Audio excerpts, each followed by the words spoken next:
Buenas tardes, jóvenes. Buenas tardes.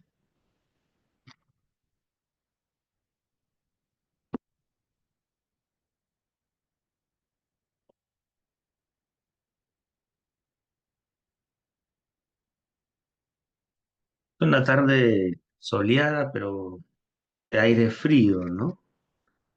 Provoca somnolencia también. Después me queden dormidos nada más. A ver,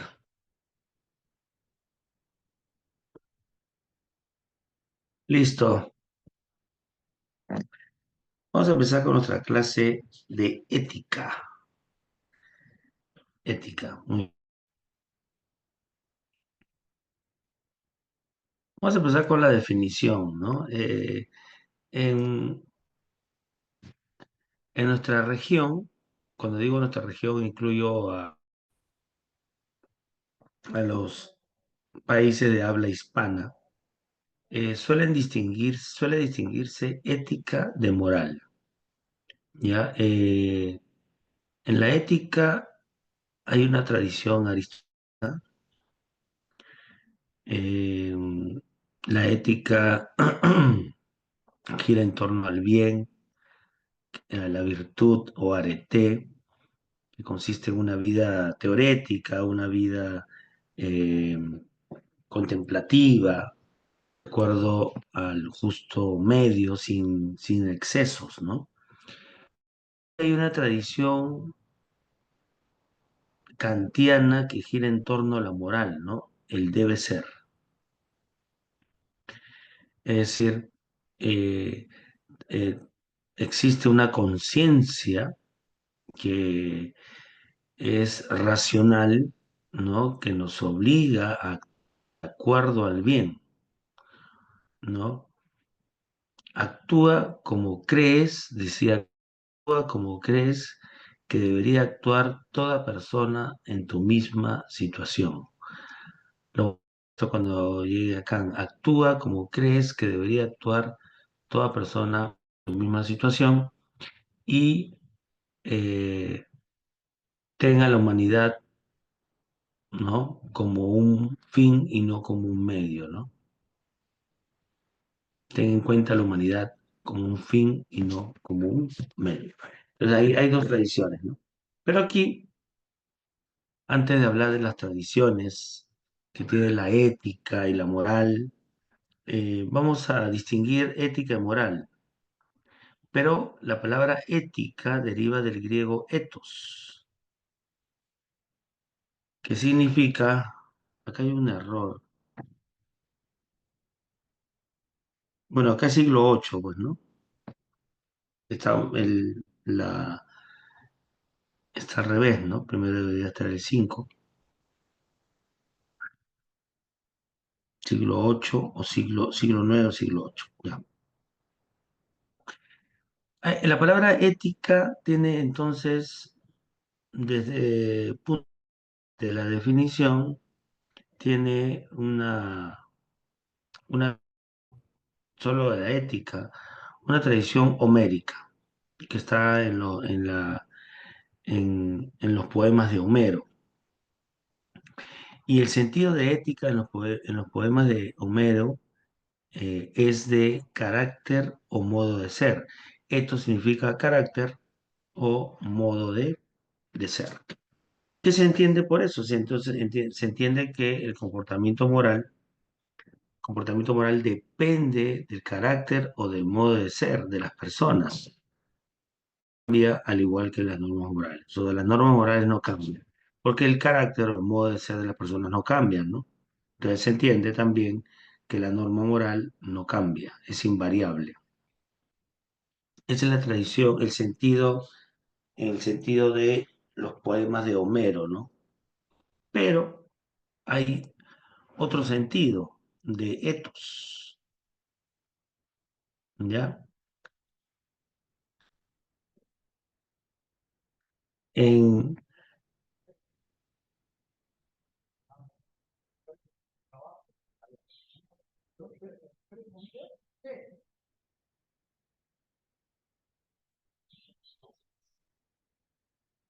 disculpen, Está pasando algo por ahí.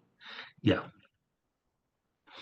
Y hay un sentido que sigue o continúa a la filosofía de Platón y Aristóteles, ¿no? Estos, en el sentido de los escritos de Platón y Aristóteles, em, ya no significa modo de ser o carácter, sino significa uso, significa costumbre o hábito, ¿no? Y así aparece en los escritos de Platón, repito, de Aristóteles. Comportamiento moral, entonces, depende de los hábitos, la costumbre, ¿no? Y los hábitos y las costumbres son un producto de acuerdo social, por lo tanto, se pueden modificar mediante nuevos acuerdos sociales. Entonces, tenemos dos sentidos. Un sentido que está en los poemas de Homero, ¿ya? Que significa, repito, modo de ser o carácter. Se entiende que el comportamiento moral, al igual que las normas, no cambian, ¿ya? Y en los escritos de Platón y Aristóteles significa, eh, significa uso, hábitos, costumbres, y los hábitos y las costumbres se establecen mediante acuerdos sociales, ¿no? Entonces, el comportamiento moral eh, varía porque también varían las normas sociales, se establecen por acuerdos, ¿no? ¿Se entiende eso? ¿Está claro? Me van diciendo, por favor.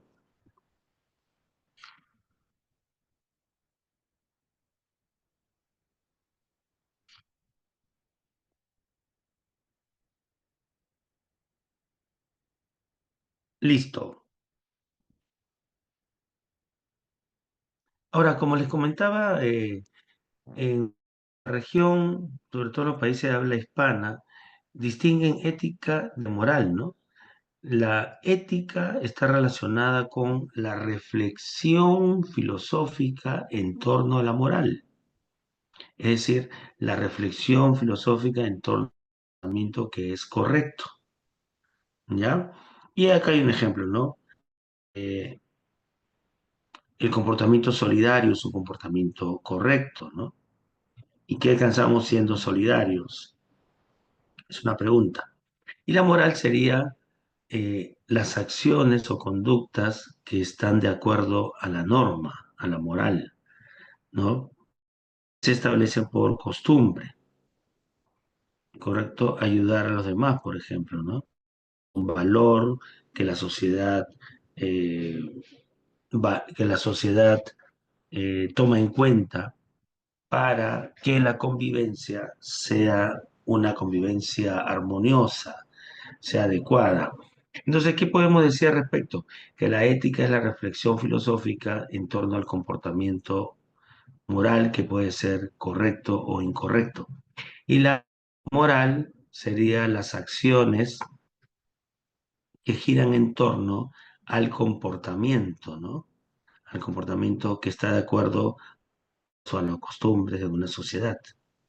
¿No es así? Vamos a poner un ejemplo para que lo puedan entender. Digamos que un chico de la academia está caminando rápidamente porque está a punto de llegar tarde y sabe que si llega tarde pues va a tener que esperar una hora y perder una hora de clase o 2 horas de clase pues eh, podría acarrear consecuencias negativas. Entonces el chico está caminando rápidamente y hay una viejita que le pide ayuda tiene a punto de cruzar, pues la señora pues está dubitativa, ya que no puede ver muy bien y podría tener un accidente de tránsito. Y el chico, sin pensarlo, decide ayudar a la viejita. La viejita camina lento. Entonces el chico está ahí caminando, haciendo gestos a los carros como para que se detengan, porque está ayudando a la viejita.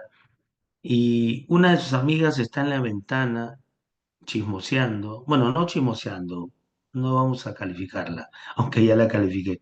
Está mirando en la ventana y ve que su amigo tiene ese comportamiento y la chica suspira y dice, qué buen chico es Pablo, a pesar de que tiene el tiempo así con las justas ha decidido ayudar a, no más allá de las consecuencias que acarrea ese comportamiento, porque aunque él le diga a la tutora, ¿sabe qué, tutora? Me demoré porque ayudé a una tutora a decir, lo siento, ¿no? Has tenido que venir más temprano, ¿no? Pero igual, él no mide esa consecuencia, sino decide ayudar a la viejita. Y su amiga reflexiona y dice, ese chico está poniendo encima de todo un valor que es fundamental en la sociedad, que consiste en la ayuda al prójimo, ¿no? Y más aún en una persona de edad. Puede ser que la reflexión que está llevando a cabo la chica estaría relacionada con la ética, ¿no es así? Y el comportamiento que tiene el chico sería un comportamiento moralmente correcto. Repito, entonces la ética es la reflexión filosófica que se lleva a cabo, ¿no?, a las acciones que pueden ser calificadas como correctas o incorrectas.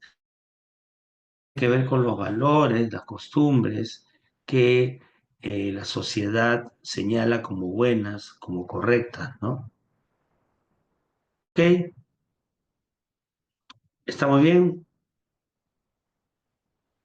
El estándar, dice Stephanie.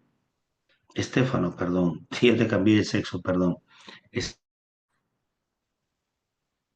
Ahora, los actos morales se caracterizan por ser conscientes. Nadie le dijo al chico que le ayudara a la viejita, sino de pronto aparece en él ese afán, esas ganas de ayudar, ¿no? Porque es un valor importante en la sociedad, ser solidario. Él ejerce su libertad ayudando a esta señora y se hace responsable de las consecuencias, ¿no? Por ayudar a la señora, perdió minutos valiosos que impidieron que él llegara temprano. Y acá tenemos dos acciones o típicamente éticas o morales, ¿no? En la parte superior encontramos una señora que aparentemente está siendo ayudada por la chica que le está llevando unos documentos, imagino, para poder ayudarla, ¿no? Por las condiciones de la casa, es una señora de condición humilde. Y en la parte inferior, pues vemos a un tipo que está arrebatando el celular a una chica, ¿no? Que es un comportamiento moralmente incorrecto, ¿no? Y a propósito de eso, se ve con mucha frecuencia, ¿no? Que las personas, estos delincuentes, a los que llaman equivocadamente amigos de lo ajeno, ¿no?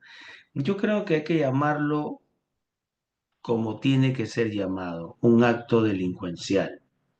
¿Cómo le van a llamar amigo de lo ajeno? O sea, al decir amigo de lo ajeno estamos minimizando el comportamiento delictivo, criminal que tienen estas personas. Hay que decir que es un robo y el que comete un robo es un ratero, ¿no? Es un delincuente porque está delinquiendo, está atentando contra un valor fundamental en la sociedad, que es apoderarse de un objeto que no le corresponde. Y apoderarse por la fuerza, o sea, no solamente es algo que no le corresponde, sino ejercer la violencia para tomar objeto. O sea, ahí podríamos decir que hay más de una situación desde el punto de vista, desde el punto de vista moral, ¿no? Ahora, vamos a hablar de algunas características del acto moral. Un acto moral está basado en acciones que pueden ser tipificadas o calificadas de buenas o malas, correctas o incorrectas, ¿no? Por ejemplo, las acciones buenas son aquellas que se llevan a cabo por voluntad, como dice Kant, y no porque se busca explícitamente, aunque ahora es más asolapado, explícitamente algún tipo de placer, beneficio, reconocimiento o felicidad, ¿no? Es decir, ¿qué pasa si el chico decide ayudar a la viejita porque la viejita es la nieta del que él está enamorado. Quiere ganarse sus puntos con la viejita, porque la viejita va a llegar a la casa y va a decir, oye, María, María, el Lucho me ayudó, y qué lindo chico que es, creo que te conviene. Entonces, ahí él está actuando por juicio, ¿no? Y otro porque saben que lo están observando, quiere ese reconocimiento y lo hace, ¿no? Los políticos suelen tener ese tipo, ¿no? Se van a zonas populares, populosas y llevan a cabo buenas acciones, pero graban, se toman fotografía y ponen gestos, buscan el mejor ángulo y ahora ni siquiera buscan el mejor ángulo, sino con inteligencia artificial lo adecúan de acuerdo a su conveniencia. Entonces, eh, podríamos decir que esos son comportamientos morales correctos. Claro que no, ¿no? Porque hay una intención, hay una manipulación, instrumentalizando el comportamiento moral para obtener algún tipo de beneficio. ¿Ok?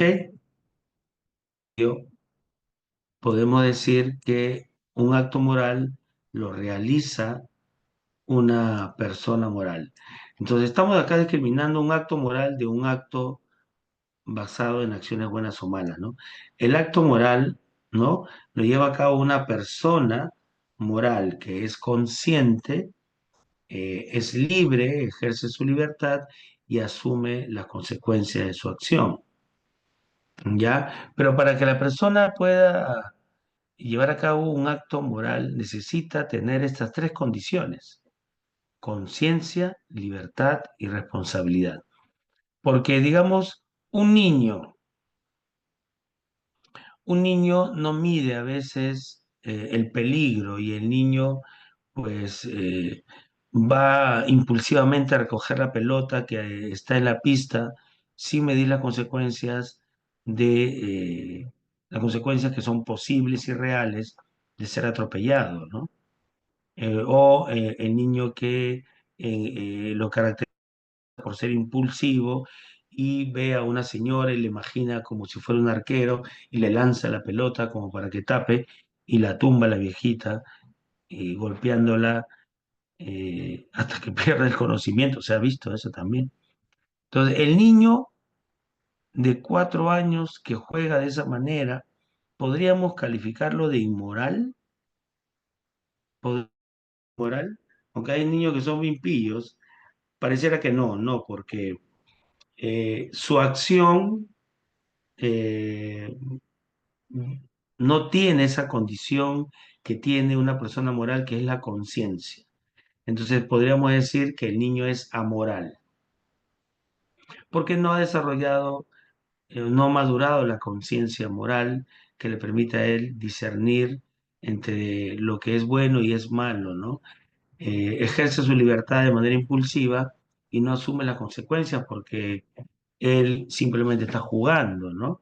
Mi hijo a veces tiene esa costumbre, él empieza a imitar a personaje de la serie animada y hace pum, pum. ¿Cómo se llama? Naui. Naui es un personaje de Moana que tiene una especie de bastón. Entonces mi hijo coge un palo de madera y pum, empieza a golpear, ya casi rompe un televisor, porque él está jugando, ¿no? O sea, y ya golpeó a su hermana, a la abuela también le metió un palazo porque quería convertirla en algo, ¿no? Me imagino dentro de su juego, ¿no? No son los locos tampoco. Los locos tampoco son morales porque no tienen conciencia, tienen una alteración de la conciencia. Entonces son amorales. La diferencia entre la moral y el inmoral, en que el inmoral sí tiene conciencia y a pesar que tiene conciencia, comete el acto inmoral. Un ejemplo es el chico que teniendo enamorada, tiene una relación formal con alguien, decide, ¿no? Y hay algunos el cinismo, pues el descaro total, montones. A propósito de la huelga que el día de hoy, mis amigos, los profesores, nuevamente la virtualidad, porque tenemos un gobierno inmoral. Platón decía que un gobierno virtuoso es un gobierno que antepone sobre todo la justicia. Entonces, si no hay justicia, no hay virtud, y si no hay virtud, no hay moral. Entonces, o la moral está quebrada. Vemos a una presidenta que dice cosas y menos de las cosas que tiene que decir y hace cosas menos de las cosas que tiene que hacer, buscando siempre su propio beneficio y no el beneficio popular o de todos, ¿no? Que para eso fue elegida. Entonces, en general, no solamente el gobierno está podrido, sino también la sociedad presenta signos de descomposición, ¿no? ¿Qué diría González Prada ahora, ¿no? Estuve leyendo un artículo de un amigo que es literato, eh, recordó el discurso de Politeama de don Manuel González, al que estuvo presente Cáceres. Cáceres estuvo presente y cuando terminó su discurso González Prada, Cáceres no sabía si apresarlo o abrazarlo, porque apresarlo, ¿por qué? Porque González Prada era un aristócrata, bueno, era un aristócrata, tenía una condición acomodada, pero su discurso muy incendiario, ¿no? Contra el sistema y la oligarquía. Eh, Muy interesante eso, ¿no? Entonces hay que buscar también la coherencia. González Prada fue anarquista, ¿no? Pero también hay que decirlo que él no tuvo una vida como la de socialista, porque también los socialistas y comunistas peruanos tenían gran respeto y consideración por don Manuel González Prada. Pero a diferencia de González Prada, los otros sí vivían con serias limitaciones, ¿no? El mismísimo Marx vivió en la pobreza casi toda su vida. Vivió ahí calculando, ojalá dinero, el poco dinero para que alcanzara para tener mínimamente condiciones básicas de supervivencia, ¿no? Y sus hijas pasaron lo mismo. Una de ellas se suicidó, la otra cáncer y otra también murió de pobreza, ¿no? De verdad lamentable. Y sus hijas estaban involucradas también con la ideología marxista, ¿no? Y se casaron con personas que tenían la misma ideología. En fin, es otro tema. Está claro entonces qué es amoral y qué es inmoral, ¿no? ¿Está claro? Genial. Ahora vamos a hablar de la persona moral, ¿no? Porque una de buena o mala puede ser, eh, puede ser observada porque detrás de esa acción se busca un beneficio propio, ¿no? Reconocimiento, placer, etcétera. En cambio, una acción moral la realiza una persona moral y una persona moral tiene tres condiciones. La primera es la conciencia. ¿Qué significa conciencia? Significa la capacidad para discernir lo correcto y lo incorrecto, entre el bien y el mal, ¿ya? Otra condición de la persona moral es, acá vamos a poner, la libertad. La libertad es la capacidad para elegir entre el bien y el mal, ¿no? Y finalmente está la responsabilidad. La responsabilidad es asumir las consecuencias o las consecuencias de nuestros actos.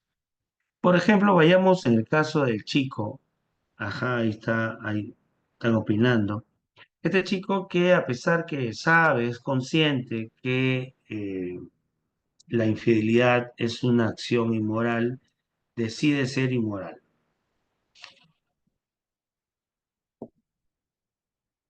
Decide ser inmoral. Y lo sorprenden en pleno acto inmoral. Casi siempre he escuchado, he visto, me han comentado, la mayoría lo niega. En estos reels también que dramatizan ese tipo de situaciones, lo niegan con descaro. No es lo que parece, no es lo que tú crees, pero ahí está la evidencia, ¿no? In situ, pero lo niegan con descaro, ¿no? Eso no es asumir consecuencias. Entonces, si yo decidí llevar a cabo esa acción inmoral, pues tengo que asumirla. Sí, cometí este acto, perdóname. Y si no puedes perdonarme, lo entiendo. Asumo las consecuencias de mi comportamiento. Eso es. Solo que si diría eso, la chica se detendría. Qué descaro el tuyo, ¿no? Porque la mayoría espera también que diga, no, perdóname, no es así. Pero si le dice la verdad, asume la consecuencia de la chica. Encima eres descarado, me dice que, que decidiste hacerlo y asumes las consecuencias. No, eso es lo que se diga, ¿no? Y la consecuencia, pues me imagino, va a ser la ruptura de la relación y tiene que asumir la consecuencia. Entonces, esas tres condiciones están presentes en toda persona moral, ¿ya? Ahora vayamos a hablar del bien.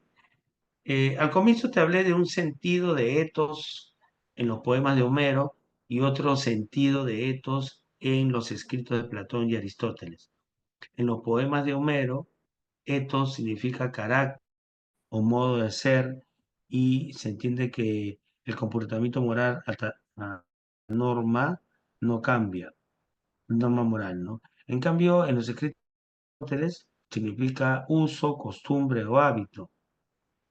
Entonces la norma se establece por costumbre, por hábito, y el comportamiento moral va a depender de acuerdos sociales, ¿no? ¿No es así? Y por lo tanto se entiende que son cambiantes. En torno al bien hay dos tradiciones también. Hay una tradición aristotélica y hay una tradición deontológica kantiana. La tradición aristotélica sostiene que eh, el bien, perdón, el bien supremo es la felicidad. O sea, la felicidad es el bien que está por encima de todos los demás. Ahora, ¿cómo logramos la felicidad? La felicidad no se busca, la felicidad es consecuencia de una vida teórica, de una vida contemplativa, o medio, y el justo medio implica no caer en extremos. Si eso sucede, la consecuencia va a ser la eudemonía. La palabra eudemonía usualmente se traduce como felicidad, ¿no? Sin embargo, autores como Nigel Barberton, en este librito, él sostiene que la palabra eudemonía significa florecimiento. A menudo se traduce eudemonía, dice, por felicidad, pero esta versión puede ser muy engañosa. También se traduce otras veces por florecimiento, palabra que aún siendo algo engorrosa, tiene connotaciones más propias. Por ejemplo, sugiere la analogía entre el florecimiento de las plantas y el florecimiento de los seres humanos. Ahí está. Vamos a ponerle su separador para cuando hay que citar, hagamos la cita. ¿Qué les parece? Entonces, eudemonía usualmente lo traducimos como felicidad, ¿no? Pero también no tan clara, más engorrosa es florecimiento y se usa la analogía para resaltar el florecimiento de las plantas en analogía a lo que ocurre en el hombre, ¿no? Como el florecimiento del humano. ¿No es así? Entonces, de todos los bienes, el bien supremo es la felicidad, ¿no? Ahora, el bien desde el punto de vista social es un valor, es una cualidad, es algo que es favorable, positivo, ¿no? Eh, las personas podrían ser calificadas si tienen en su comportamiento esto, ¿no? Que se llama bien, la virtud, si tienen una vida virtuosa, ¿no? Ahora vamos a hablar un poco la tradición, las escuelas o las doctrinas éticas, ¿no?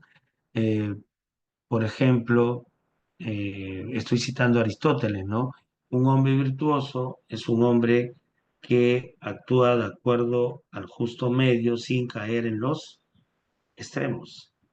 Y su vida es una vida contemplativa, una vida con valores, perdón, con éticas, como la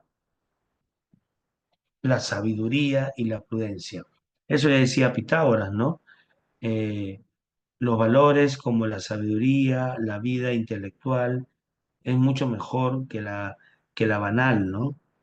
Ellos también resaltaban la espiritualidad y la sencillez. Ahora vamos a hablar un poco de la ética pitagórica. ¿Ok? Y esa es una palabra perfecta, pero como dice Moore, más adelante vamos a hablar de Edward, perdón, Moore, decía que el bien es una palabra indefinible, porque se usa como base o fundamento de cualquier otro concepto. Entonces, el bien es objetivo e indefinible, ¿ah? Y no lo podemos captar racionalmente, sino intuitivamente. Intuimos. Por eso Moore está dentro del intuicionismo ético. Lo intuimos. Lo intuimos. Yo eh, intuyo que un determinado candidato a la presidencia o a la municipalidad es bueno por sus acciones, por su disposición. No es que lo entienda racionalmente, sino lo intuyo. Su modo de ser, por su modo de obrar, de actuar, lo puedo intuir, ¿no? Otro concepto importante es el concepto de deber. Como dije, ¿no? Hay una tradición aristotélica en torno a la ética y hay una tradición kantiana, deontológica, en torno a el deber. Entonces, el deber es aquello que nos obliga a actuar de acuerdo al bien, ¿no? Por ejemplo, el mandato que aparece en la cabeza del médico, ¿no? Sálvale la vida. Entonces, imagino que muchos médicos eh, que ya no les queda mucho por hacer por un paciente, frustran, ¿no? Se ponen mal porque tu objetivo era salvarle la vida a una persona que tiene un accidente o que tiene una enfermedad. No lo lograron y se frustran. Tiene ese deber, ¿no es así? Y en los buenos policías, el deber está en cuidar al ciudadano, en proteger la vida también, pero de pronto no y experimentan frustración porque su ha sido quebrado, ¿no? ¿No es así? Entonces, está claro ahí. Dígame, por favor.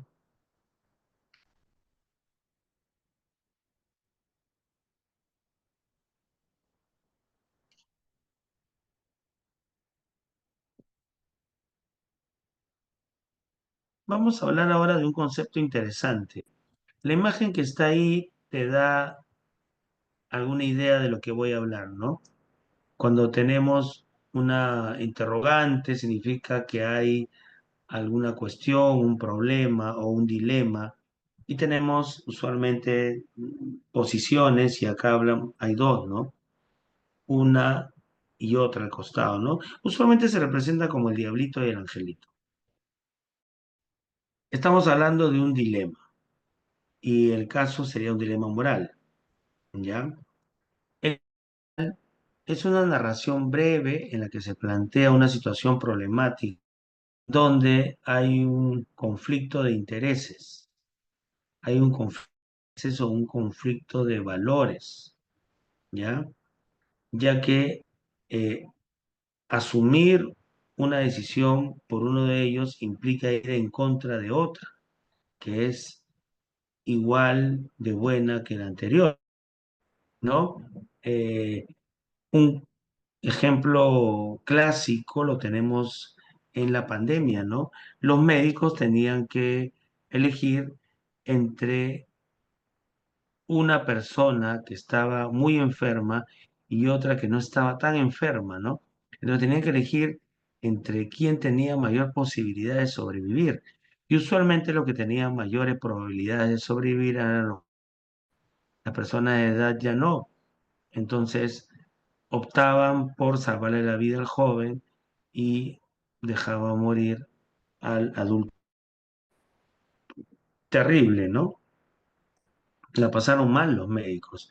Por más que dijeran, no, para ellos fue fácil, ellos sangre fría, ¿no? No le ponían el respirador oficial al adulto mayor, pero ¿qué les queda, no? Pero también hay que decir que algunos adultos mayores que tenían vara o eran reconocidos, los preferían por encima del joven. Hay cosas, ¿no? Cosas que no se hablan, porque de hablarse, de destaparse estas cosas, traería muchos conflictos, ¿no? Esta dificultad para elegir una conducta obliga a un razonamiento moral, ¿no? ¿Qué es lo que debo hacer? ¿Está haciendo? ¿Es correcto lo que estoy haciendo? Philippa Foot, vamos a ponerlo acá, ¿ya?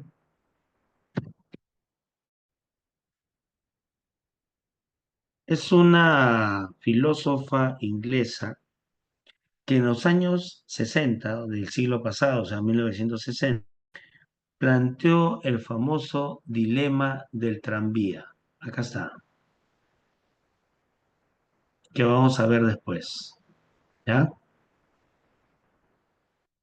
Y ella es la fundadora de la ética de las virtudes contemporáneas. Pero antes de hablar de el dilema del tranvía planteado por Philippa Foot, vamos a leer un caso de Lawrence Kohlberg. Lawrence Kohlberg, ustedes lo estudian en el curso de psicología, las etapas del desarrollo moral, o perdón, del pensamiento moral, según Kohlberg, ¿no? Que son tres, ¿no? Preconvencional, convencional y postconvencional. Preconvencional, actúa la persona de acuerdo a refuerzos o castigos. Le llama moral heterónoma. Convencional, de acuerdo a los intereses de la comunidad o de la sociedad. Y postconvencional valora la vida por encima de cualquier otro valor, ¿no? Que le llama también moralidad de principio o autonomía moral, ¿no? Del señor Haynes, y lo voy a leer, ¿no? Una mujer está cerca de morir de cáncer.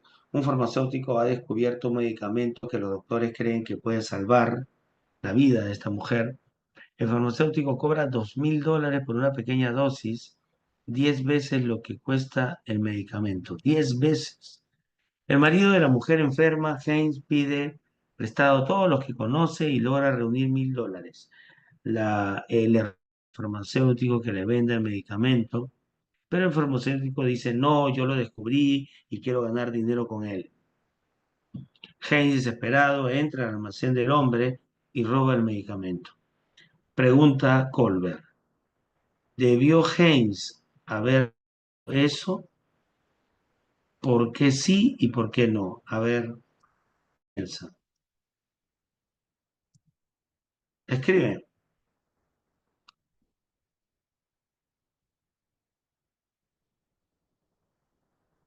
¿qué piensa?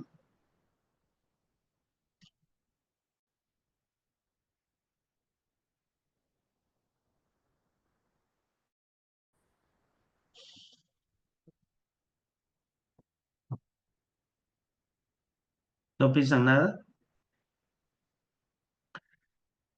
Uno dice, no debió hacer eso porque es un acto y tiene que asumir las consecuencias que desde el punto de vista de la norma legal sería pena privativa de la libertad. Otros dicen, sí debió hacerlo porque de no hacerlo podría morir su esposa, ¿no? Entonces, lo hizo para salvarle la vida. Sería una autónoma, ¿no? Donde se valora la vida por encima de cualquier otro valor. ¿Ah? Así es. Entonces, una vida pesa más. Así es, ¿no? Y acá ha pasado, les cuento una señora, yo ahí me causó pena. Una señora llega a un hospital, creo que a una posta, y en la entrada, donde está el vigilante, había un letrero bien grande que decía, solo se atenderá a personas que porten DNI. Entonces la señora llega con su hijo muy enfermo, creo que pasó a un hospital. Y el señor de seguridad dice, lo siento señora, pero tiene que traer el DNI, yo no puedo dejarle ingresar. Y la señora le ruega, por favor, señor, mi hijo está muy mal, tengo miedo que muera. El señor de seguridad se cierra, no, no, no. La señora negativa decide irse a otro lugar y en el trayecto el niño empeora y muere, muere. ¿Qué les parece este caso? Terrible, ¿no? Y es un caso real. ¿Qué debió hacer el señor de seguridad? Señora, ingrese porque la vida del niño está por encima de todo, ¿no? Y su hijo será atendido, ya luego trae el DNI de usted, el niño, ¿no? Si hubiese hecho eso, él estaría actuando de acuerdo al imperativo categórico, ¿no? ¿Recuerdan que dije al comienzo? Actúa como crees que debería actuar toda persona en tu misma situación.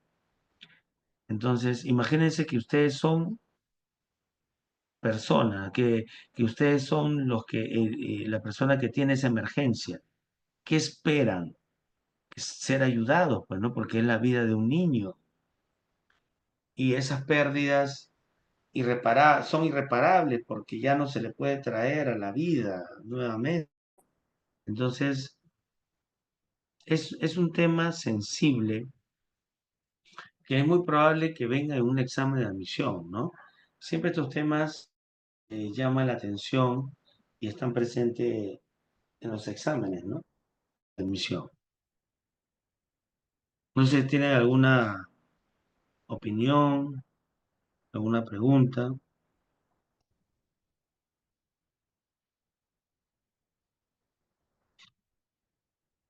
No hay. Ahora sí, vamos al dilema del tranvía planteado por Philippa Foot en 1960. Ella pone esos ejemplos, ¿no? Imagínense esa situación, ¿no? La persona tiene que decidir entre salvar una vida o salvar 5 vidas. La respuesta utilitarista es lógica, ¿no? Es mejor salvar 5 vidas que salvar una vida. Entonces se sacrifica uno y se salva 5. Pero ¿qué pasaría? Vamos a ponerle más picante a la situación. Si esa única vida es la de un estudiante eh, joven, con un futuro prometedor, y las otras 5 vidas son de delincuentes prontariados que han hecho mucho daño a la sociedad. Evidentemente, muchos dirían que mueran esos choros, ¿no? Pero eso ya iría en contra del principio utilitarista, aunque creo que también estaría dentro del principio utilitarista, ¿no? Porque la vida de esos cinco no favorecen a la mayoría, así que mejor sería eliminarlas. Por eso cada vez que eh, la sociedad entra en un tono de tensión, lo primero que se les ocurre a las autoridades ya es una ocurrencia vieja, desgastada, pena de muerte, ¿no?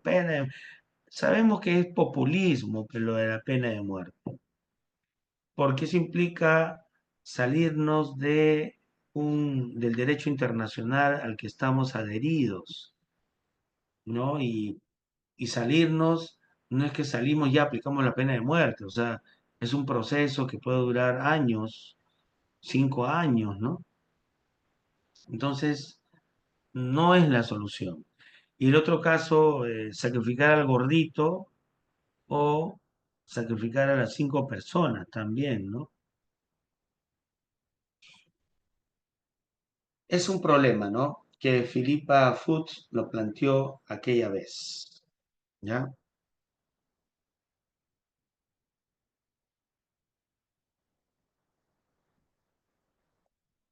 ¿Alguna pregunta, jóvenes?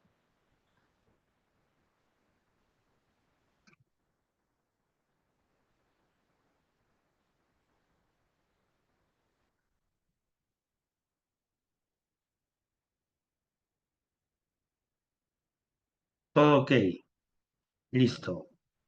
Vamos a hablar de las doctrinas éticas y empezamos con la de Pitágoras. Pitágoras es conocido por sus fiestas órficas, ¿no? Y las creencias órficas, ¿ya? Eh, ellos no consumían carne porque suponían que en el animal podía haber un alma reencarnada y no salían por la noche también por temor a matar un animal sin querer y también un alma podría estar ahí encarnada. Eh, Pitágoras ya asumió que dentro de lo correcto está llevar la vida hacia la intelectualidad, ¿no? O sea,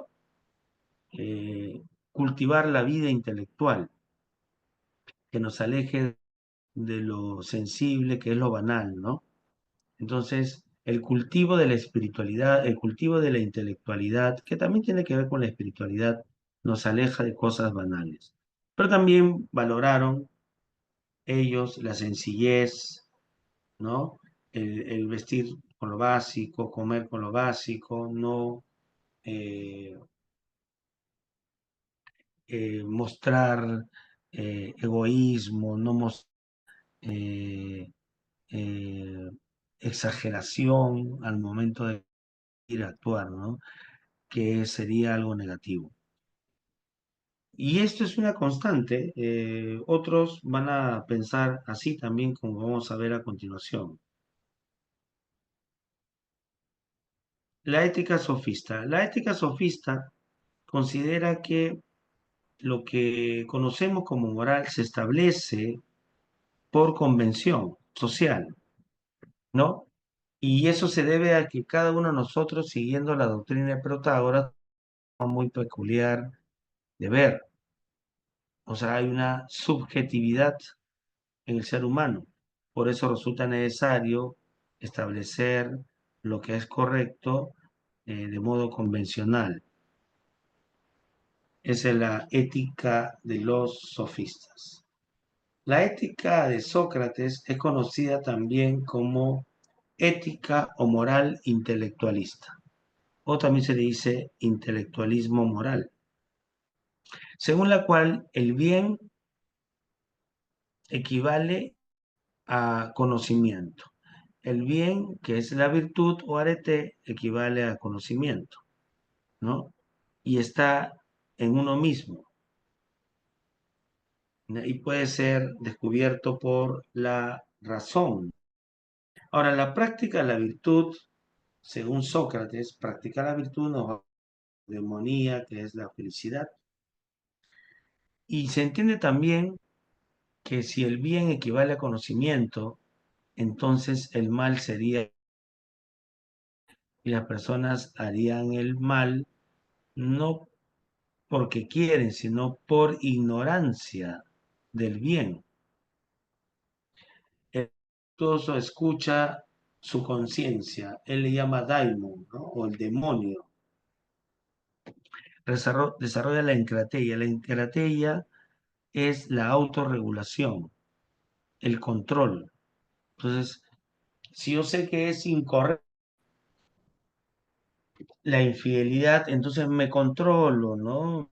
Caigo en ese comportamiento. Se parece mucho al estoicismo, ¿no? Y la autarquía, que es el gobierno de uno mismo. ¿Eh? ¿Alguna pregunta?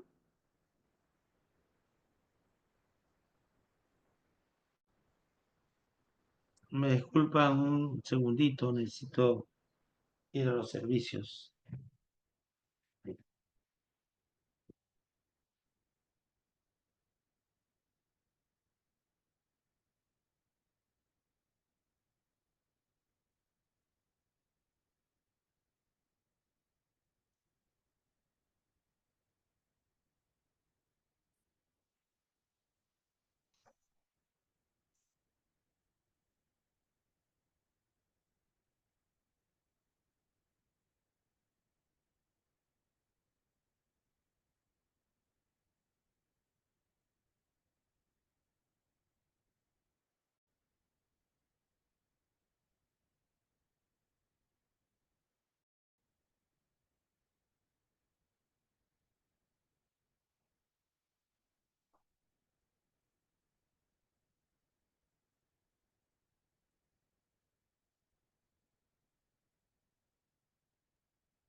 Listo.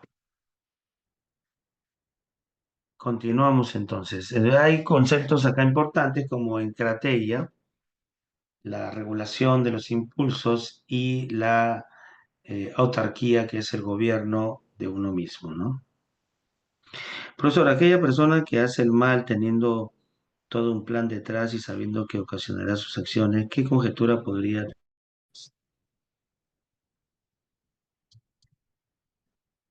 Definitivamente hay una paradoja, ¿no? En la ética socrática, ¿no? Porque no podíamos, las personas, muchas personas conociendo el bien hacen el mal, como tú pones en el ejemplo, ¿no? Entonces, Sócrates podría decir, están cegadas, no pueden ver y por lo tanto no pueden conocer el bien.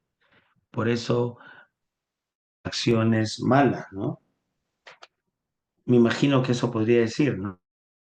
Pero hoy en día no podríamos sostener porque las personas deliberadamente hacen el mal con plena conciencia de que están haciendo mal, ¿no es así? Gracias por la pregunta. Vamos a continuar ahora con Platón.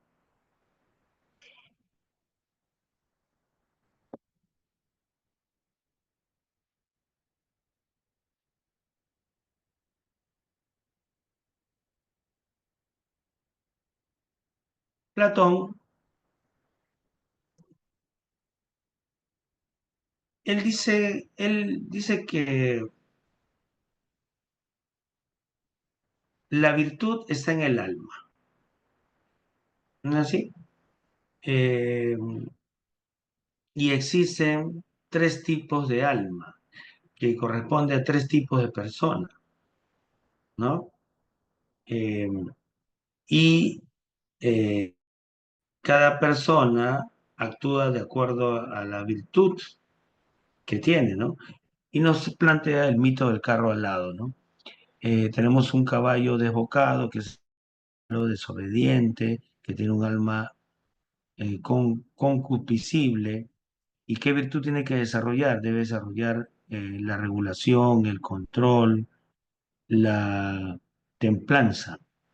El caballo blanco es el caballo que tiene mucha energía y la virtud que debe desarrollar es la fortaleza. Y el que está dirigiendo los dos es el auriga, el alma racional, que debe cultivar la virtud de la sabiduría y de la prudencia. Pero claro, ¿no? Ahí están los tres tipos de alma con las virtudes que les corresponden a cada una de ellas. Y él dice que la justicia reside en, en la armonía de virtudes, ¿ya? Cuando cada parte del alma cumple con lo que le corresponde. Podríamos concluir que la persona justa, que es guiada de orden, es una persona buena. O sea, la persona justa es una persona buena. Y la persona justa es la que actúa de acuerdo a lo que su alma la predispone a actuar. De la justicia en función a lo que el alma haga de ella lo que es a través de sus acciones. ¿No es así? Entonces, podríamos concluir que el gobierno malo es un gobierno injusto y el gobierno bueno es un gobierno justo. Y me hace recordar esto a lo que dijo alguna vez este señor que comete error tras error, cantinflada tras cantinflada. Hasta Cantinflas es más inteligente y eso que él está actuando y bromea. Eh, es mejor trabajar que salir a las calles a reclamar. Es mejor estudiar que salir a las calles a reclamar. Entonces, ¿qué quieren ustedes? Dicen, ¿estudiar y trabajar o no trabajar y no estudiar? El tipo está loco, ¿no? Si la sale por el legítimo derecho a reclamar su libertad. El gobierno que tenemos es un gobierno deslegitimizado. La aprobación de la señora usurpadora está en 0%. Es histórico esto, ¿no? Y cada vez se encarga de Zapata, la señora, ¿no? Por eso la gente el día de hoy ha salido a expresar su malestar en una manifestación, ¿no? Que espero que sea así. Saliendo de esta clase, de repente me voy un rato a manifestar. El otro pensador que vamos a ver es Aristóteles. Aristóteles nos dice que la persona buena es la que tiene una vida teorética, teórica o contemplativa. Y ahí aparecen las virtudes dianoéticas. Las virtudes dianoéticas son la sabiduría y la prudencia, ¿ya?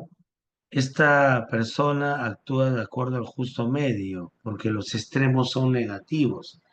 ¿Y cuál es la consecuencia de una vida teórica de acuerdo al justo medio? Es la felicidad o la eudemonía. Como dijimos un momento, la persona cuando practica eso empieza a florecer.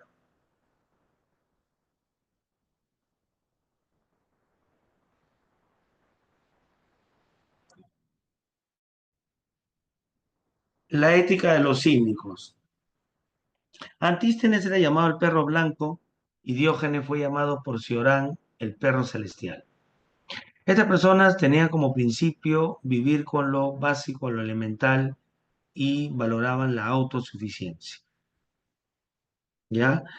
No es más rico aquel que tiene más, sino es más rico aquel que aprende a necesitar menos. A Diógenes lo llamaban Sócrates enloquecido. Una vez se fue a un mercado, se paró en el medio del mercado y empezó a reírse. La gente se le acercaba y le decía, ¿de qué te estás riendo? Y él decía, ¿ves todo lo que está aquí? Claro que lo veo, yo no necesito de esto para ser feliz, decía Diógenes, ¿no? No necesito nada de esto para ser feliz. Ese es el mensaje de los cínicos.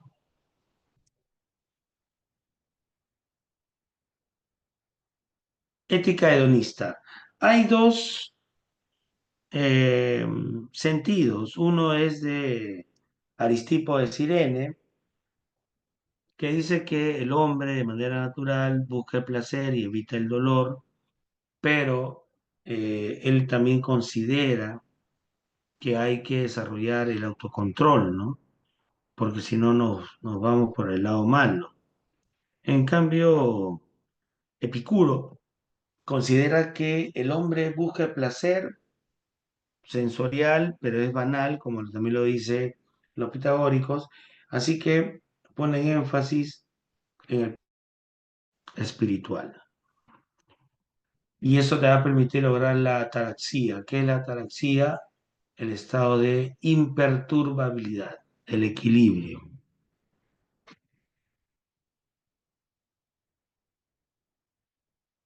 ¿Está bien?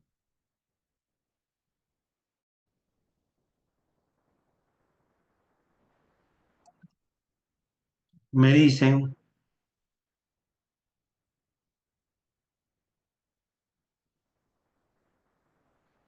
todo bien. Ya.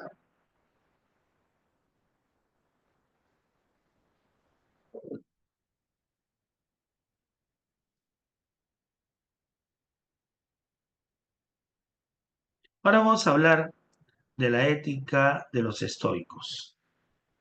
¿Ya? Para los estoicos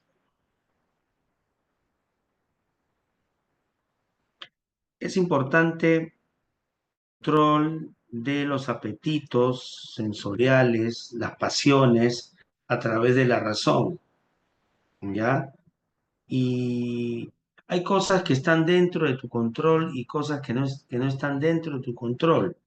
Entonces, hay cosas que corresponden a la fatalidad, ¿no? Al destino, de la que tú no puedes hacer nada. Por eso lo que te queda es resignación. Ellos plantean una ética de la resignación. Y su frase popular es soporta y renuncia. ¿Quién dijo esa frase? Vamos a buscar. ¿Quién dijo esa frase? Soporta y renuncia. ¿Qué dice?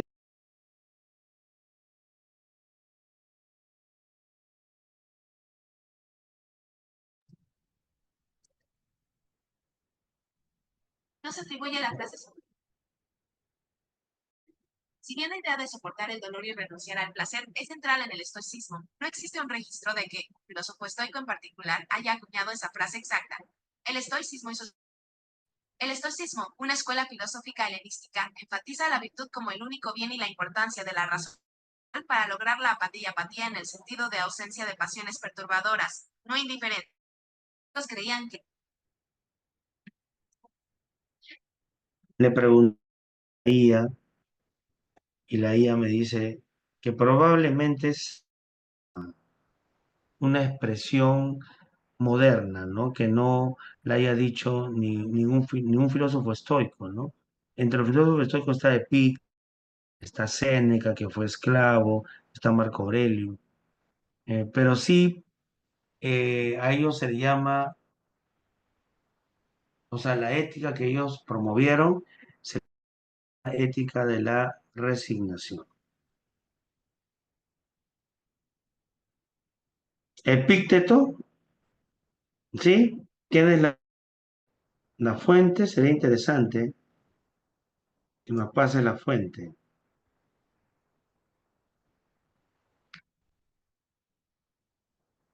Según Google,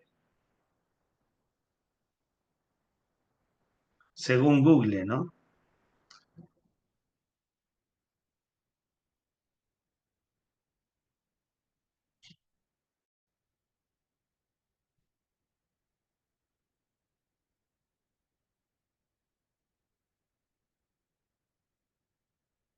Entonces, según Google, parece que, o puede ser que se le atribuye a Epicteto, ¿no? Como también se le atribuye a Maquiavelo la frase, el fin justifica los medios, ¿no? Pero él no hay evidencia que lo haya mencionado en alguno de sus libros. Igual la frase conoce de ti mismo se le atribuye a Sócrates porque él la mencionó, no escribió, sino él sigue la tradición oral, pero también hay evidencia que esa frase se encontró en un muro que está en el camino al oráculo de Delfos. Decía, conoce de ti mismo. Quizás uno de los 7 sabios de la antigüedad es el que manifestó eso o dijo eso, ¿no? Fin. Pasamos a Immanuel Kant. Immanuel Kant habla de los imperativos categóricos. Immanuel Kant eh, es el responsable de la tradición deontológica o la ética del deber que se ha plasmado en la moral. ¿Recuerdan lo que dije al comienzo? Hay una tradición aristotélica en torno a la ética y una tradición eh, deontológica que se plasma en la moral, ¿no? Y el imperativo categórico, hay dos principios fundamentales. Actúa como crees que actuara o actúa como crees actuar, actúa como crees que debería actuar una persona en tu misma situación. Actúa como debería actuar una persona en tu misma situación.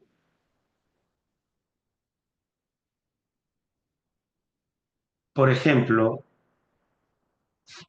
si yo cojo algo que no me pertenece, este lapicero, digo, pero nadie lo va a extrañar, es un lapicero, ¿no? No por eso no van a meter preso, ¿no? Lo que no saben, como la historia de Víctor Hugo, de Jean Valjean, por robar un pan, lo persiguieron toda su vida, ¿no? Jean Valjean, ¿no? En Los Miserables de Víctor Hugo. Eh, pero tendríamos que decir, ¿y qué pasaría si todos deciden coger un lapicero? Ahí sí habría un problema, ¿no? Entonces, actúa como crees que debería actuar una persona en tu misma situación, otra persona en tu misma situación, ¿no? Actúa como crees que debería actuar una persona en tu misma situación. Significa eso que como yo no quiero que otros hagan lo mismo que yo voy a hacer, entonces mejor no lo hago, ¿no? Interesante. Eh, Mira a la humanidad no como no como un medio, sino como un fin, ¿no? El ser humano es un fin en sí mismo y no un medio. Es imperativo categórico de Kant, ¿ya? Eh, Actúa de buena voluntad. Actuar de buena voluntad es actuar sin buscar un beneficio propio, ¿ya? La buena voluntad, ¿ya? Se expresa en una actuación en la que no se busca un beneficio propio. Autotelia, ¿no? ¿Hay que ver a las personas como medios? No. No hay que ver a las personas como un medio, sino como un fin en sí mismo. Autotelia.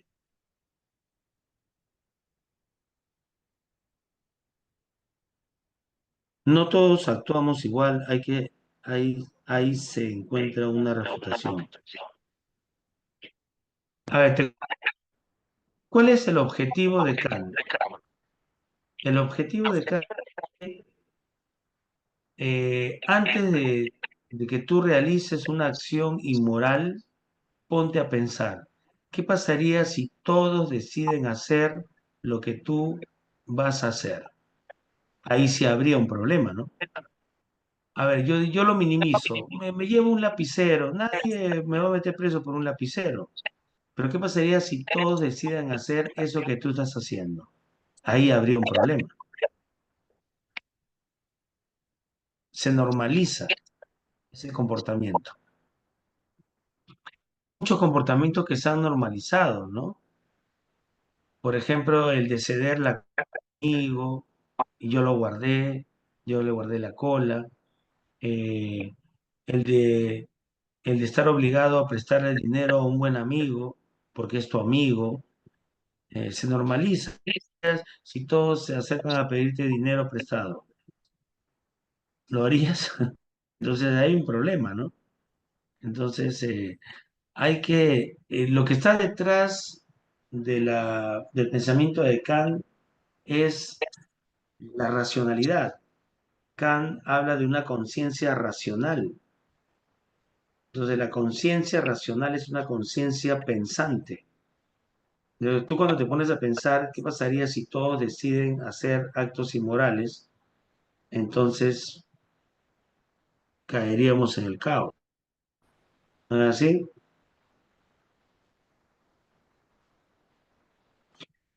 Y como no todos actuamos igual, es que no todos actuamos igual, ¿no? Hay algunos que deciden hacer eso, pero felizmente no son todos, pues si todos harían lo que estos hacen, cuando cometen un delito, entonces esto sería tierra de nadie, ¿no? En el lejano oeste se veía eso, ¿no? En el lejano oeste, donde no había, no, donde había el predominio del más fuerte, lo- los conflictos se arreglaban a punta de balazos y había muertos todos los días, ¿no? Había la costumbre, el llamado basurero, iba con una carreta, ellos recogiendo los muertos del día, ¿no? Por la tarde. Y todos los días había muertos, porque todos deciden actuar de acuerdo a eso. Y como todos deciden actuar así, pues la sociedad cae en un caos. ¿No es así? ¿Qué piensas? Ahí sí hay un problema.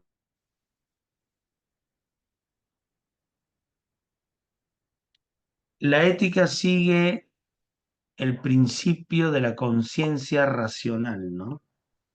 Los mandatos. Hay una racionalidad y esa racionalidad nos dice lo que es correcto, ¿no? Entonces la conciencia racional nos obliga a actuar de acuerdo a lo que es correcto. Y lo correcto es no tomar algo que no me pertenece, no tomar algo ajeno. ¿No es así?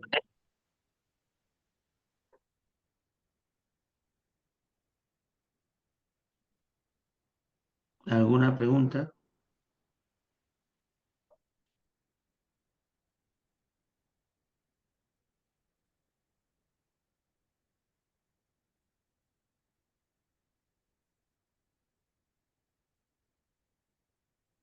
Gracias por las preguntas, Yersael, ¿no?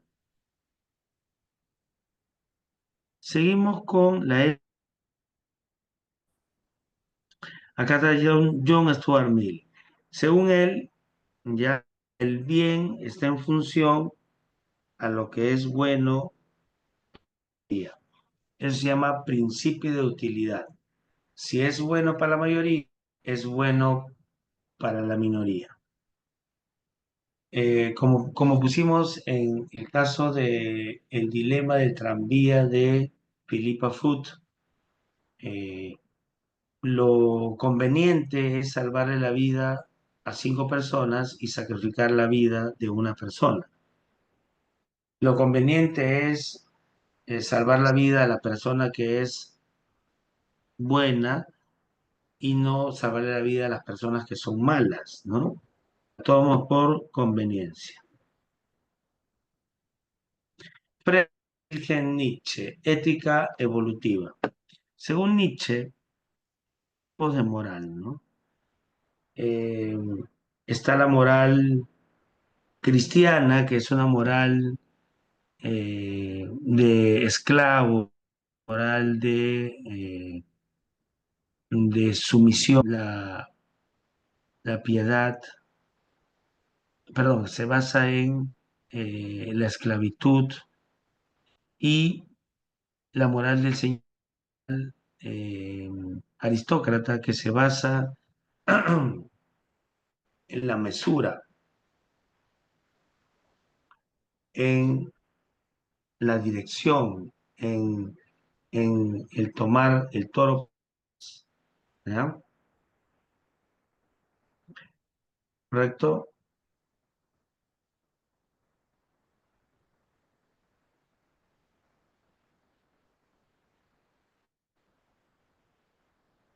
Entonces, según Nietzsche, hay dos tipos de moral. La moral es el que se resigna, que es el que se somete, el oprimido. Y la moral aristócrata del señor, que es el que dirige, el que tiene voluntad de poder, el Übermensch, el superhombre, ¿no? Finalmente tenemos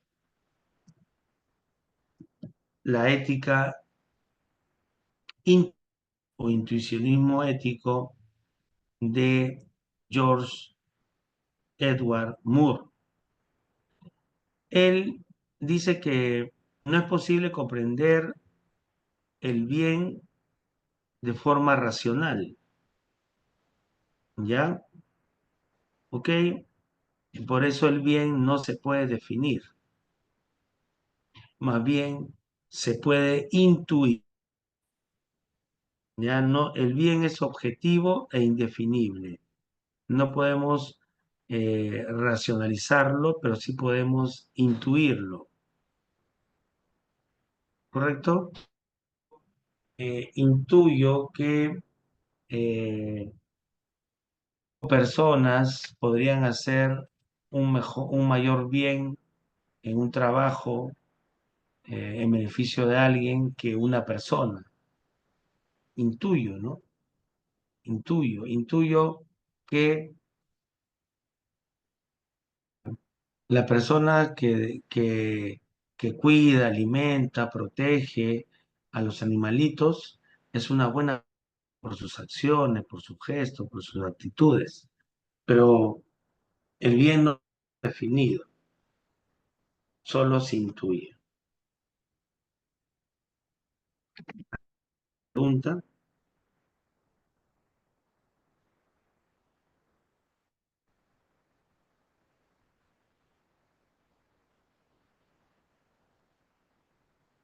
¿alguna duda?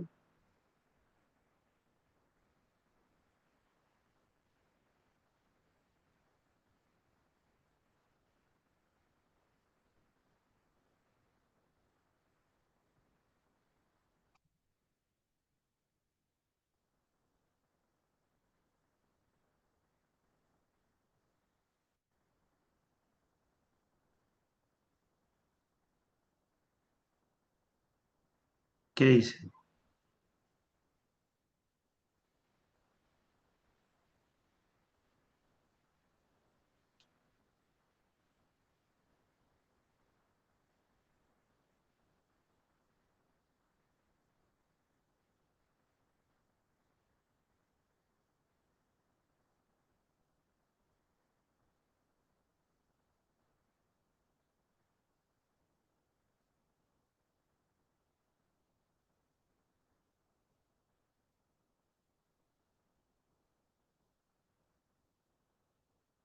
¿Qué dicen?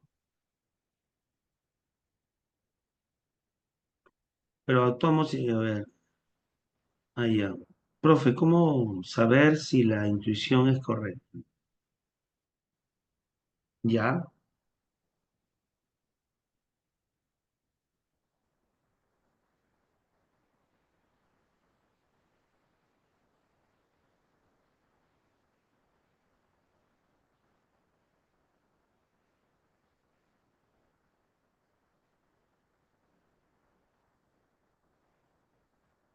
A ver, eh, por ejemplo, vamos a suponer que atrapamos a un delincuente y lo ajusticiamos. Lo ajusticiamos matándolo lentamente y vemos cómo sufre cuando está siendo castigado. Aunque sea un delincuente, sabemos que esa forma de castigo no es la correcta, ¿no? No es la correcta. O causar dolor a alguien para obtener placer. Sabemos que eso no es correcto.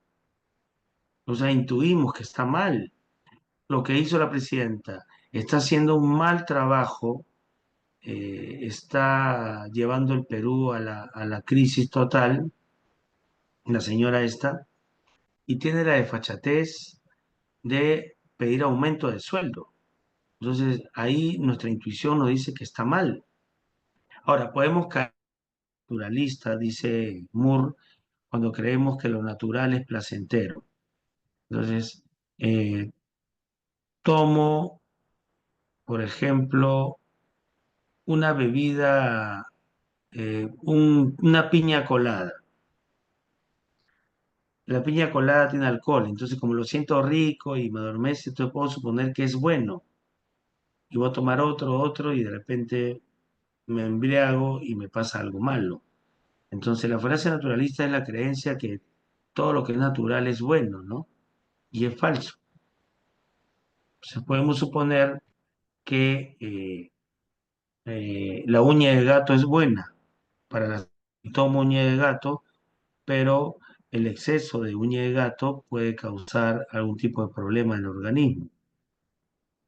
Puedo suponer que la leche es buena, es un buen alimento, pero de repente lo es para los bebés, pero no para una persona que ya está grande y madura. Entonces la falacia naturalista es la creencia que todo lo natural eh, no necesariamente lo es.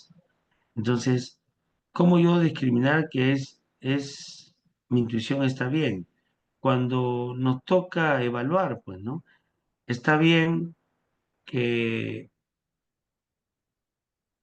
que un amigo tuyo que te escucha y tú sientes culpa por haber sido infiel, te escucha corriendo a tu enamorada y le diga, ¿sabes qué? Tu enamorado me ha confesado que te ha sido infiel. Está bien, o sea, la amistad con esa persona es buena, la acción de esa persona, ¿cómo la calificaríamos desde el punto de vista de la intuición?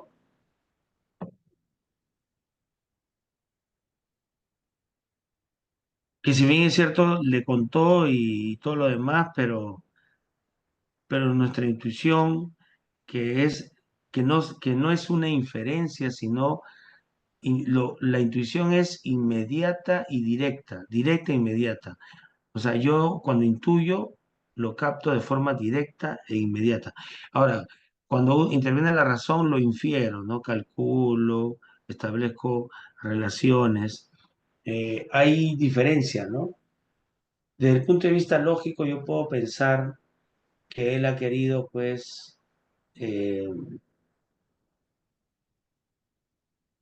no causarle mayor sufrimiento a ella y ayudar a que ella alejarse de mí, y lo puedo entender lógicamente, pero la intuición me dice que él no ha hecho lo correcto. Eh, Él me escuchó como amigo y no delatar o comentar lo que yo le he confesado. Ahora sí,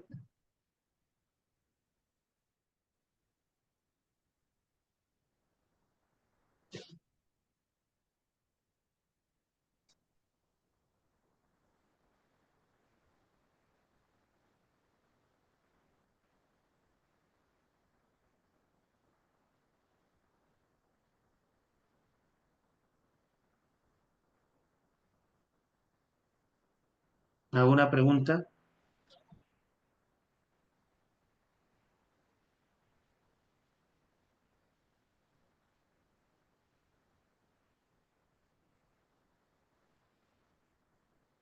Nada, entonces pasamos a hacer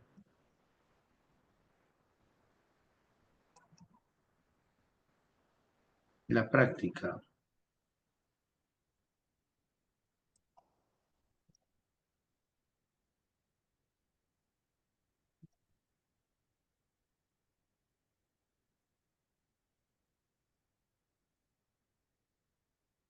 ¿Ahí tienen preguntas? Yo no veo que hay preguntas. No hay, ¿no? Pregunten.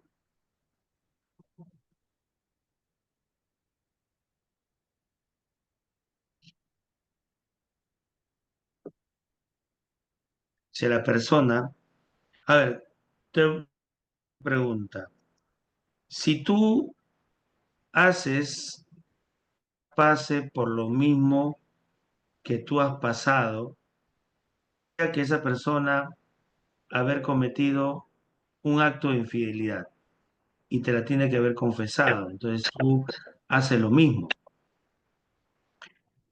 Ahora, ¿cómo calificarías tu comportamiento? Si tú razonas, simplemente quise darle una enseñanza para que él vea cómo se siente todo. Ahora, desde el punto de vista de la intuición es directa e inmediata. ¿Qué es lo que quisiste? Vengarte, pues. ¿Y la venganza es buena?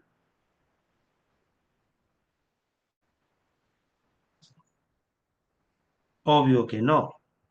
Entonces, juzga con la intuición. Entonces, la intuición es algo inmediato y directo que llega a nosotros y nos lleva a juzgar algo, ¿no?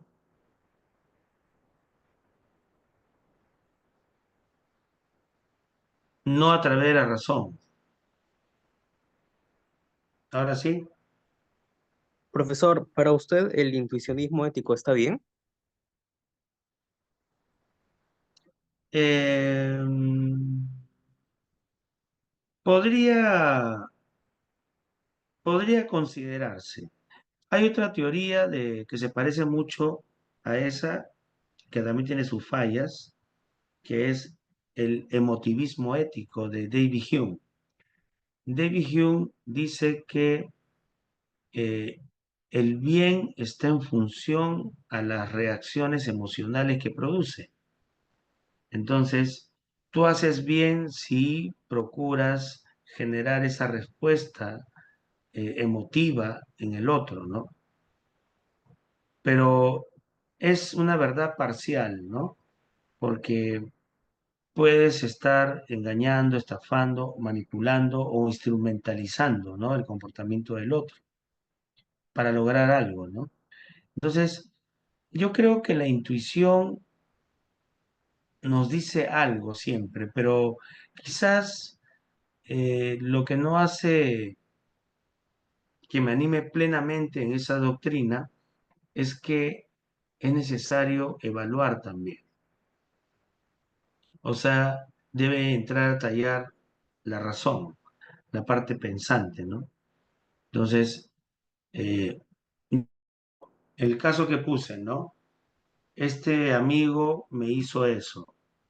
Entonces, creo que rompió con un principio fundamental de la amistad, que es guardar los secretos, ¿no?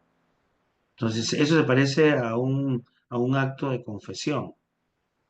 Entonces, si rompió eso, significa que ya no es mi amigo.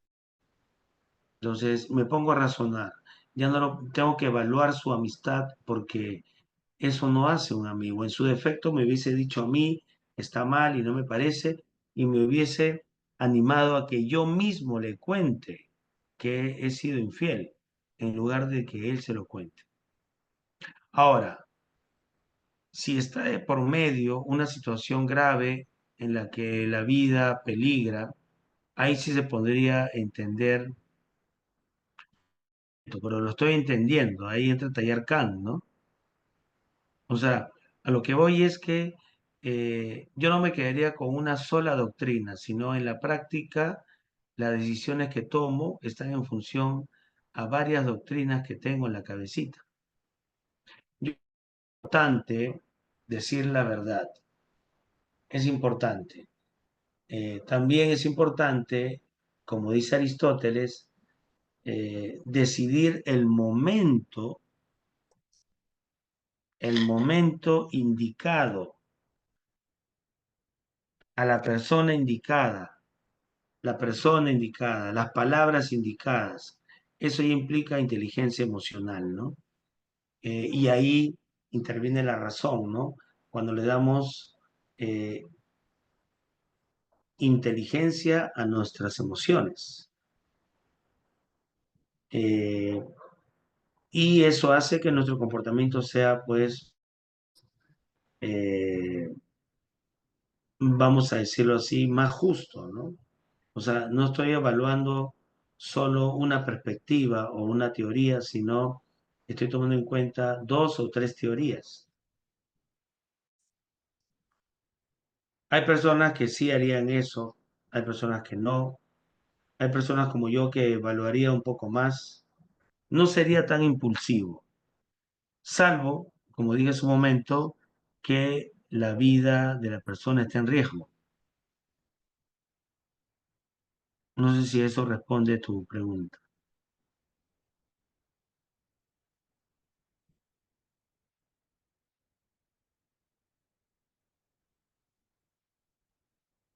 Gracias por la pregunta también. Es complejo, ¿no? La filosofía es así, ¿no? Toda teoría o toda doctrina tiene su punto fuerte y también, ¿no? El intuicionismo ético de Moore ha sido criticado también, ¿ya? Y por ahí tenemos una pregunta, creo. Por acá creo que está.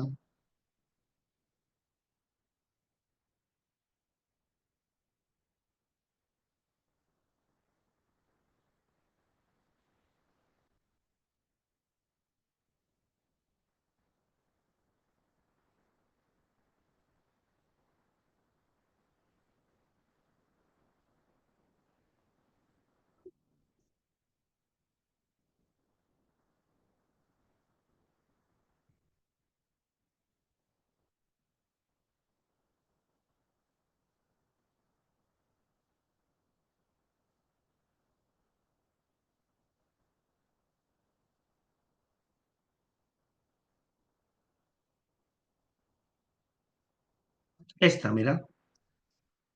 Durante una intervención pedagógica en un colegio rural, un dirigente de la ronda campesina expone su visión sobre la moral, ¿ya? Sostiene que el ser humano no requiere de teoría filosófica para discernir entre lo correcto e incorrecto. A su juicio existe una comprensión interior y directa, de forma directa e inmediata, ¿no? Del bien que no proviene del razonamiento elaborado ni de la compulsión externa, sino de una suerte de reconocimiento inmediato de lo que es moralmente valioso. Según él, su rol no es definir el bien, sino recordarlo, pues este ya habita en la conciencia de cada persona. Se presupone eso, ¿no? ¿Cuál sería la respuesta en la 8?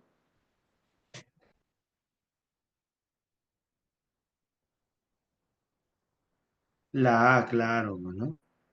Las personas reconocen el bien mediante una intuición que no requiere justificación racional. Pero pasamos a la 1, a ver. Ese es el caso que sucedió en México, ¿no? Que decidieron castigar a los que cometían violencia sexual, la castración química. Los defensores es una herramienta preventiva ante la debilidad del sistema judicial, mientras que organizaciones de derecho convierten en que podría vulnerar los derechos fundamentales de los reos. Aún así, no se aprobó a nivel nacional. Otros estados como Puebla y Jalisco también evalúan propuestas similares. Me hace recordar esto. Hay una serie que se llama eh, Modern Family, Familia Moderna, una pareja de esposos que decide adoptar a una niña que tiene un problema de enanismo. Esta niña tiene problemas de enanismo, necesita operaciones Me hace recordar al caso de la huérfana, esta chica que tenía una edad adulta, pero se hace pasar por niña y comienza a matar, se enamora del papá y todo eso, ¿no? Esta niña que sufre de enanismo tenía alteración hormonal, tenía una serie de problemas.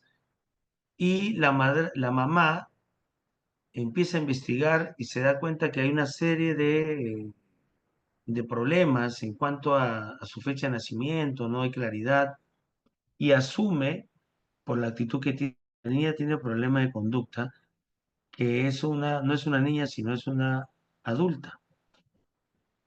Y con esa premisa va a los médicos y los médicos, esa señora que es muy persuasiva, y llevan a ese resultado.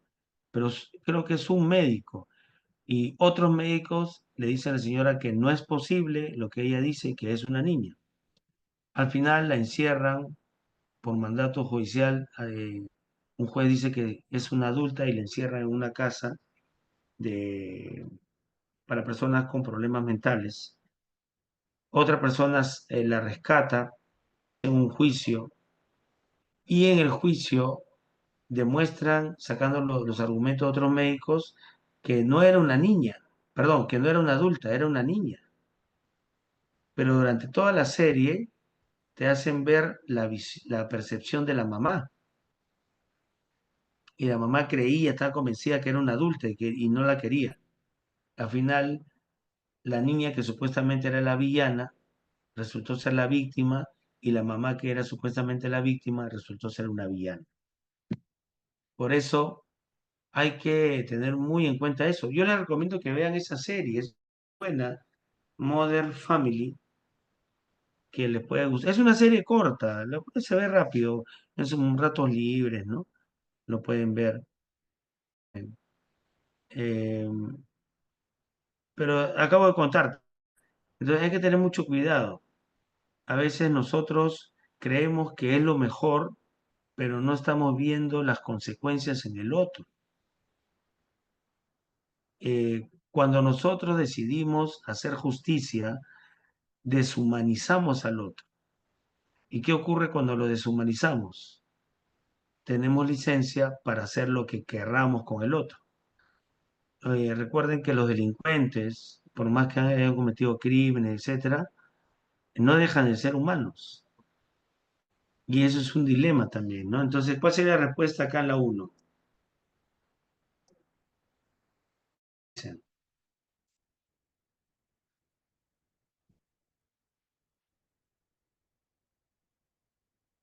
Avión, muy bien.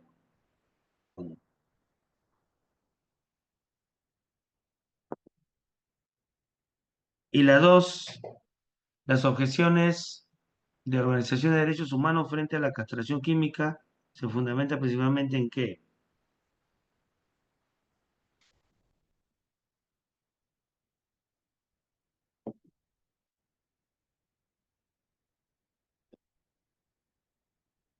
Enano, claro, vulnera la dignidad humana. Recuerdan, hay que hay que ver a la humanidad no como un medio, sino como un fin en sí misma, ¿no? Cuando el Estado decide sobre la vida de personas enfermas o con discapacidades graves, ¿qué dilema ético se presenta con mayor claridad? Casa, pues autonomía y dignidad, claro. Por eso les digo, ¿no? Un grupo de vecinos decidió linchar a un delincuente y lo llegaron a matar inocente, que estuvo en el momento indicado con las personas no indicadas y finalmente todo apuntaba a que era él el culpable, pero era inocente. Hay que tener mucho cuidado. Por eso es importante que se haga un juicio, ¿no? En el juicio se ve las dos partes, pero eso implica un pensamiento dialéctico. Eh, por ejemplo, una niña que sufre violencia familiar. Si apuntamos a un pensamiento dialéctico, tendríamos que asumir lo opuesto. En esa familia no todo es violencia. Hay momentos, entonces, ¿cuáles son los momentos de tensión donde están los opuestos que provoca esa síntesis, ¿no? La evaluación dialéctica implica asumir la contradicción para arribar a una síntesis que evalúa la tensión, las dos afirmaciones, ¿no? Contradictorias. ¿Cuál es la respuesta?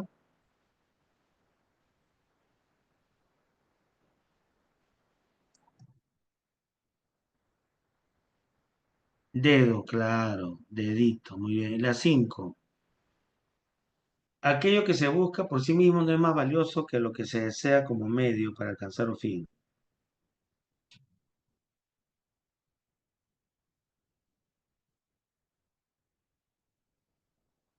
Está muy bien.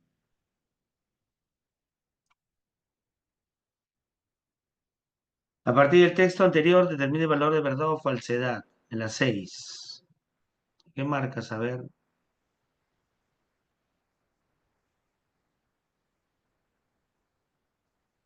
Casita.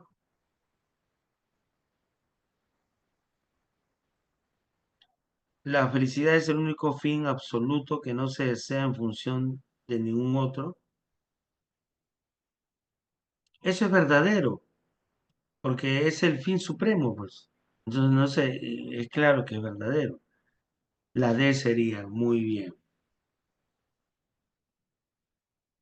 Y la 7, este señor está enfrentando lleva a examinar críticamente la conducta cotidiana, ¿no?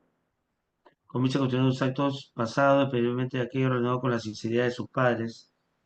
Llega a la conclusión que no existe justificación válida para mentir, sin importar las circunstancias. Comprende que engañar no es un acto malicioso, sino consecuencia o falta de comprensión del valor del real del bien.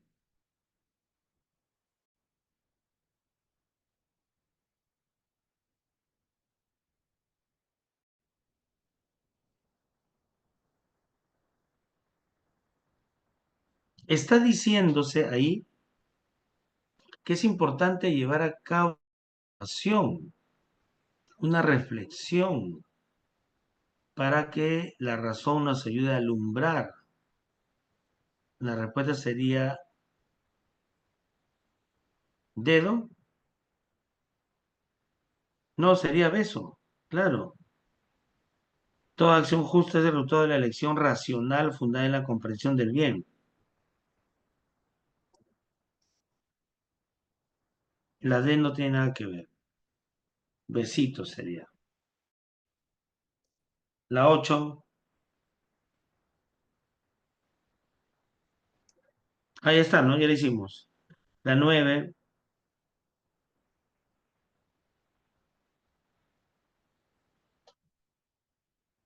Estudiante de veterinaria, ¿no?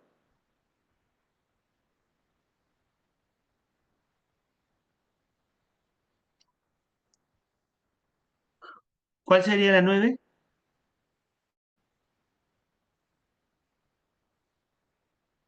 Enano, dice. A ver.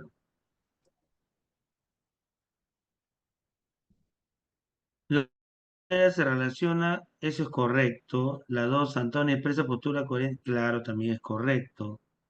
La postura de Andrea es puramente racional, no. Y la 4 no, sería dedo.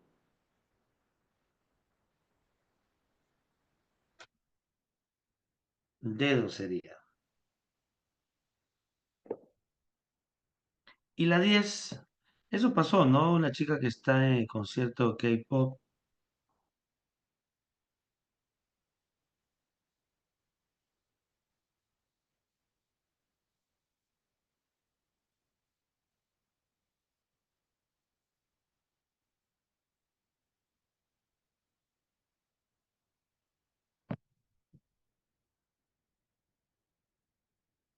sería dedo, muy bien.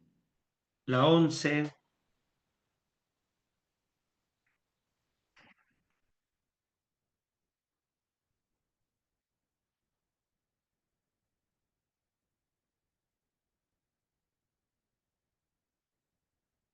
arbolito, perfecto. Está Tira. Vamos a recordar el COVID, ¿ya?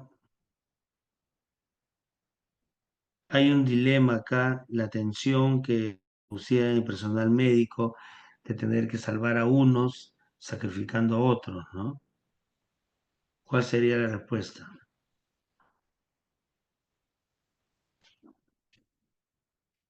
El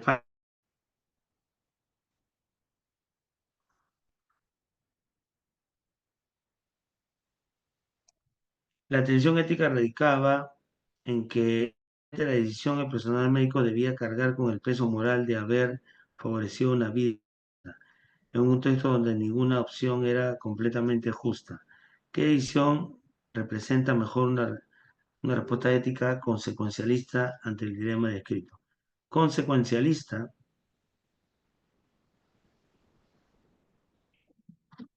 o sea, la consecuencia de la acción sería haber asignado el ventilador al paciente con mayor probabilidad, pues eso sería no respetar.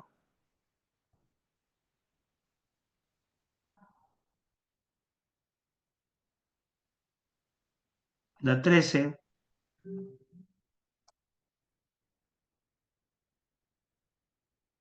en la 13.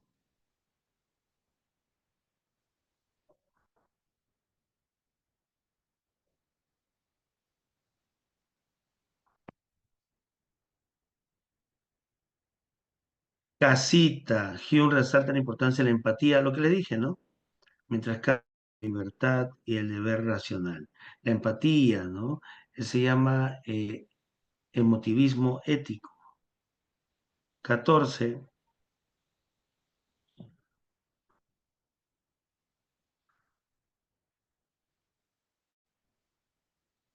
besito.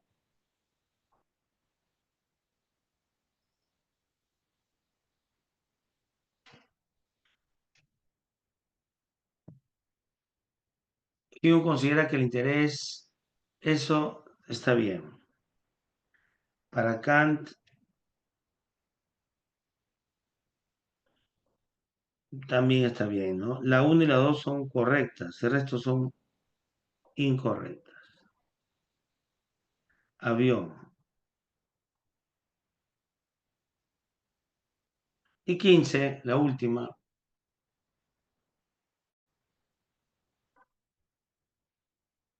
La 15 que marca.